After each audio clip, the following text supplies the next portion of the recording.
हुसैनाबाद के कर्पूरी मैदान स्थित टाउन हॉल में आजसू पार्टी का चूल्हा प्रमुख सम्मेलन सह शपथ ग्रहण समारोह रविवार को आयोजित किया गया।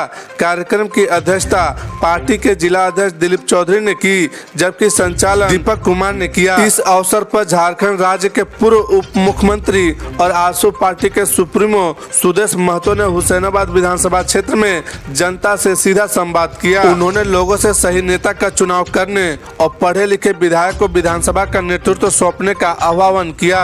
सुदेश महतो ने सरकार की नीतियों और कार्य प्रणाली की कड़ी आलोचना करते हुए कहा कि पलामू की बड़ी आबादी के बावजूद सिंचाई और शिक्षा के क्षेत्र में वर्तमान सरकार ने कोई ठोस कदम नहीं उठाए। उन्होंने पारा शिक्षकों सहियाओं की नौकरी की स्थिति पर भी सवाल उठाए और कहा कि सरकार की नाकामी से गांव-गांव में स्कूल खुलने के बावजूद शिक्षकों की बहाली नहीं हो रही है।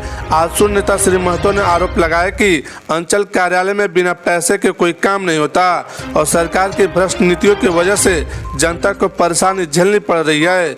उन्होंने गांव की सरकार बनाने का वादा किया और जनता से समर्थन की अपील की। पूर्व विधायक और आजसू के केंद्रीय उपाध्यक्ष कुशवाहा शिवपूजन मेहता ने वर्तमान सरकार को भ्रष्ट और नकारा बताते हुए कहा कि राज्य में खनिज की कालाबाजारी हो रही है। उन्होंने कहा कि आजसू पार्टी के पूर्वजों ने राज्य को अलग दर्जा दिलाने के लिए लड़ाई लड़ी, लेकिन वर्तमान सरकार ने अपने वादों को पूरा नहीं किया। वहीं पार्टी के केंद्रीय प्रवक्ता डॉक्टर देवशरण भगत ने हेमंत सरकार पर आरोप लगाते हुए कहा कि सरकार ने प्रतिवर्ष 5 लाख रोजगार देने का वादा किया था, लेकिन एक भी नौकरी नहीं दी। उन्होंने कहा कि राज्य में खनन की कालाबाजारी हो रही है और पलामू के लोग पीने के लिए पानी के लिए तरस रहे हैं।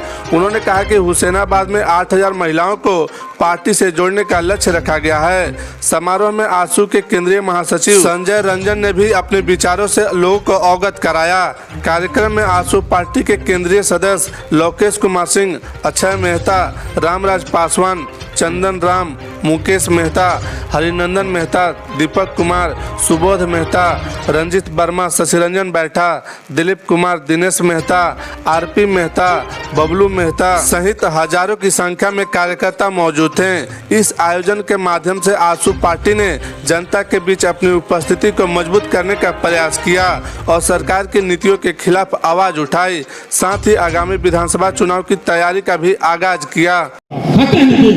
संविधान के हमेशा रक्षा करूंगा, जनता के मौलिक अधिकार का हिफाजत करूंगा। क्रिया खाना कोई गुनाह नहीं है, लेकिन झूठ बोल के क्रिया खा गए थे, इसलिए उनको डर लग रहा था कि हमको कोड़ी टूट जाएगा। अब ऐसा हुआ कि बेचारा घरे जा रहा था, एक्सीडेंट कर गया, उसका कमर टूट गया। सीओ को हरियाणा में पोस्टेड था और हम रांची जा रहे थे।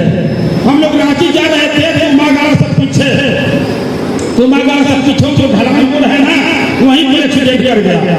बाई गॉड बोल रहे हैं, मेरे ऊपर मुकदमा किया, अधिकारी है, सीओ है, लेकिन इतना के बाद भी हम उस सीओ को अपने गाड़ी में बैठा के ले गए और जाकर के रिम्स हॉस्पिटल में एडमिट कराया। ये मानवता का भी परिचय देने दिया कि अधिकारी भी हमारे ही तरह हैं, इसलिए उनको पनिशमेंट तो मिला के क्रिया खिला दिए, लेकिन बेचारा एक्सीडेंट कर गया है तो इसका उनका बेटा भी था, दोनों को मैंने हॉस्पिटलाइज कराया। तो मैं मानवता का भी परिचय देता हूँ और जहाँ अन्याय अत्याचार होता है वहाँ पर मैं सख्त भी रहता हूँ। सख्त इसलिए रहता हूँ कि जनता का हम पहरेदार है और जिसका हम पहरेदार रहे हैं।